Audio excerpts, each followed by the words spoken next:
Balita naman sa Metro Manila. Aabot sa 60 pamilya ang nasunugan sa Tondo, Maynila. Madaling araw kahapon nang mangyari ang sunog. Nagpalabas ng bahay ang maraming residente o napalabas ng bahay ang maraming residente para lumikas at magsalba ng gamit. Nahirapan naman ang mga bombero na marating ang mga nasusunog na bahay dahil sa sikip ng daan at sa dami ng tao. Hinala raw ng mga residente sa isang bahay na naputulan ng kuryente ang pinagsimulan ng apoy. Napilitan na raw kasi ang mga nakatira rito na gumamit ng kandila na posibleng naging mitsa ng sunog. Aabot sa 1.6 million pesos ang tinatayang halaga ng mga nasunog na ari-arian. 3 fire volunteers naman ang napaulat na sugatan.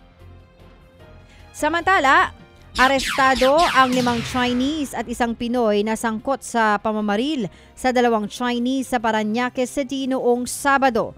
Mula sa Parañaque, nagkanya-kanyang pulasan ang mga salarin at nahuli sa magkakahiwalay na lugar. Nakumpiska rin ang baril at mga bala sa isa sa mga sospek. Nananatili naman sa ospital ang 2 biktimang Chinese. Ayon sa mga pulis, binaril ang mga biktima dahil sa hindi nabayarang utang. Paglilinaw ng Parañaque Police, walang kinalaman sa Pogo ang nangyaring insidente. Personal na atraso raw ang maaring dahilan ng krimen dahil sa utang na ginamit umano sa kasino. Tinutugis pa ang iba pang sangkot sa krimen.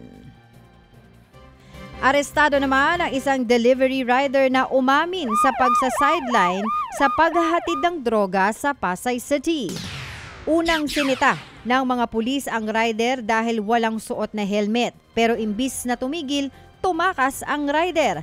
Agad namang hinabol ng mga pulis at inabutan ang lalaki. Nang kapkapan, nabisto na may dala palang 25 gramo ng hinihinalang shabu ang nasabing rider na may street value na 170,000 pesos.